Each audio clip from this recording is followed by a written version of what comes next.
Assalamualaikum warahmatullahi wabarakatuh. Perkenalkan, nama saya Nur Lailah dari Prodi Akuntansi dengan nomor NIM 2062401099. Baik, di video kali ini saya akan mempresentasikan materi tentang audit pendapatan pengujian substantif terhadap saldo piutang usaha untuk memenuhi mata kuliah praktikum akuntansi keuangan menengah 2. Di sini saya akan menjelaskan tentang audit siklus pendapatan pengujian substansif terhadap saldo piutang usaha. Jadi, di dalam audit siklus pendapatan ini, saya akan menjelaskan 3 poin. Poin yang pertama yaitu tentang deskripsi piutang, dan poin yang kedua yaitu tujuan pengujian substansif piutang. Poin yang terakhir yaitu program pengujian substansif terhadap piutang usaha.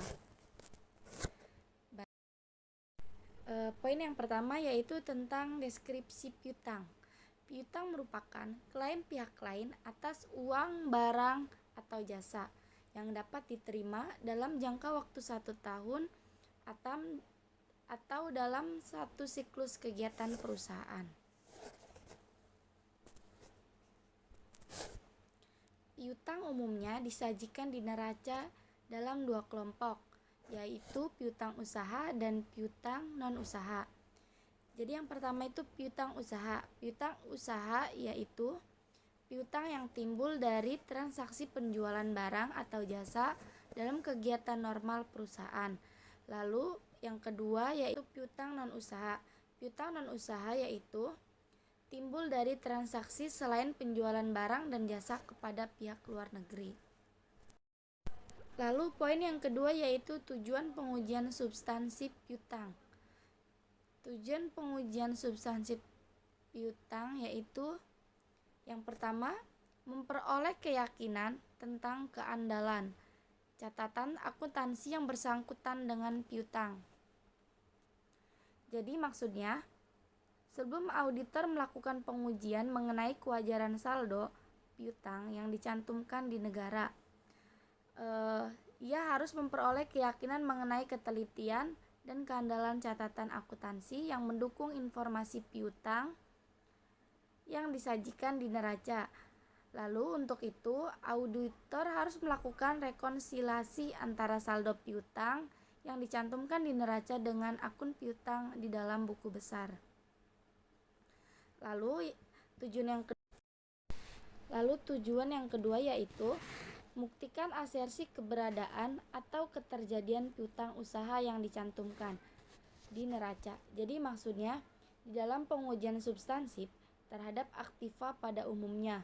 Jadi pengujiannya ditujukan untuk membuktikan apakah aktiva yang dicantumkan di neraca sesuai dengan aktiva yang sesungguhnya ada dan berasal dari transaksi yang benar-benar terjadi. Jadi untuk itu membuktikannya auditor harus melakukan berbagai pengujian substansif sebagai berikut, yaitu pengujian analitik, dan yang kedua pemeriksaan bukti pendukung transaksi yang berkaitan dengan piutang usaha, dan yang ketiga pemeriksaan pisah batas transaksi yang berkaitan dengan piutang usaha, dan yang terakhir yaitu konfirmasi piutang usaha. Lalu tujuan yang ketiga yaitu membuktikan asersi kelengkapan piutang usaha yang dicantumkan di neraca. Jadi maksudnya untuk membuktikan bahwa piutang usaha yang dicantumkan di neraca mencakup semua klaim kepada debitur pada tanggal neraca dan mencakup semua transaksi yang berkaitan dengan piutang dalam tahun diaudit. Jadi untuk itu auditor harus melakukan berbagai pengujian substansif terlebih dahulu. Yang pertama yaitu pengujian analitik, dan yang kedua pemeriksaan bukti pendukung transaksi yang berkaitan dengan piutang usaha, dan yang ketiga pemeriksa pisah batas transaksi yang berkaitan dengan piutang usaha, dan yang terakhir yaitu konfirmasi piutang usaha. Lalu tujuan yang keempat yaitu membuktikan asersi hak kepemilikan klien atas piutang yang dicantumkan di neraca. Jadi maksudnya, piutang usaha yang ada pada tanggal neraca belum tentu merupakan hak milik klien, karena piutang tersebut telah dijual kepada perusahaan penagih atau digadaikan sebagai jaminan penarikan utang. Jadi, auditor harus melakukan pengujian substansif terlebih dahulu. Yang pertama, pengujian pemeriksa bukti pendukung transaksi yang berkaitan dengan piutang usaha. Dan yang kedua atau yang terakhir yaitu konfirmasi piutang usaha. Tujuan yang kelima yaitu membuktikan asersi penilaian piutang usaha yang dicantumkan di neraca.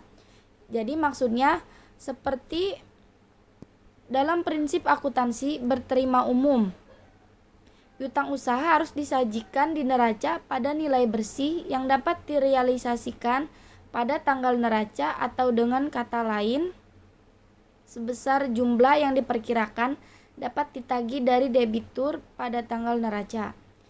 Jadi auditor melakukan pengujian substansif terlebih dahulu, yaitu pengujian yang pertama prosedur audit awal, dan yang kedua pengujian analitik, dan yang ketiga pemeriksaan pendukung transaksi yang berkaitan dengan piutang usaha.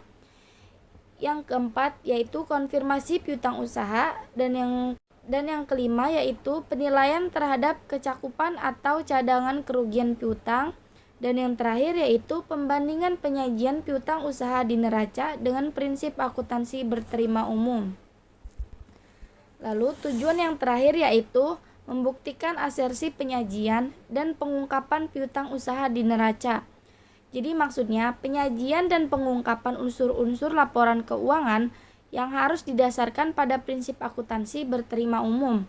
Pengujian substansif terhadap piutang usaha diarahkan untuk mencapai salah satu tujuan membuktikannya. Karena agar apakah unsur piutang telah disajikan dan diungkapkan oleh klien di neracanya sesuai dengan prinsip akuntansi yang berterima umum. Lalu poin yang terakhir atau poin yang ketiga yaitu tentang program pengujian substantif terhadap piutang usaha. Yang pertama yaitu prosedur awal audit. Jadi maksudnya sebelum membuktikan apakah saldo piutang yang dicantumkan oleh klien dalam neracanya sesuai dengan saldo piutang usaha yang benar-benar ada pada tanggal neraca, atau auditor menempuh prosedur audit awal dengan cara melakukan rekonsiliasi antara informasi piutang usaha yang dicantumkan di neraca dengan catatan akuntansi yang mendukungnya. Lalu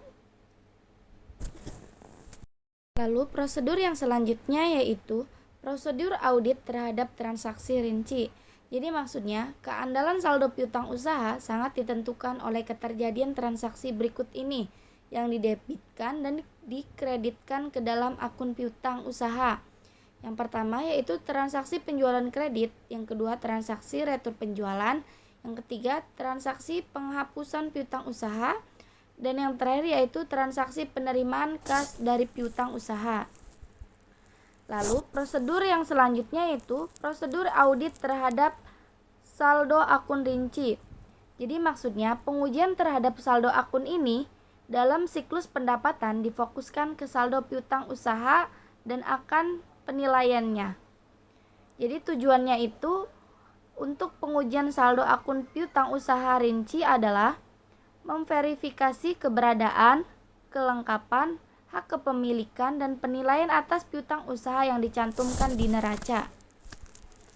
Lalu prosedur yang selanjutnya yaitu penyajian dan pengumpulan akun dalam laporan keuangan. Jadi maksudnya piutang usaha harus disajikan dalam neraca sesuai dengan prinsip akuntansi berterima umum. Auditor membandingkan penyajian dan pengungkapan piutang usaha yang disajikan klien dalam neraca dengan prinsip akuntansi berterima umum. Lalu prosedur yang terakhir yaitu penyajian dan pengungkapan akun dalam laporan keuangan. Jadi maksudnya penyajian dan pengungkapan ini piutang usaha harus disajikan dengan neraca sesuai dengan prinsip akuntansi berterima umum.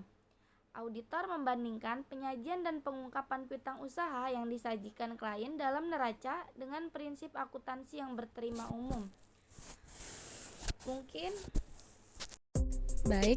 itu saja materi yang saya sampaikan. Dengan mendapatkan kesimpulan, pengujian substantif terhadap saldo piutang usaha ditunjukkan untuk memperoleh keyakinan tentang keandalan catatan akuntansi yang bersangkutan dengan piutang usaha, membuktikan keberadaan piutang usaha dan keterjadian transaksi yang berkaitan dengan piutang usaha yang dicantumkan di neraca, membuktikan kelengkapan transaksi yang dicatat dalam catatan akuntansi dan kelengkapan saldo piutang usaha yang dicantumkan di neraca, dan membuktikan hak kepemilikan klien atas piutang usaha yang dicantumkan di neraca, dan membuktikan kewajaran penilaian piutang usaha yang dicantumkan di neraca.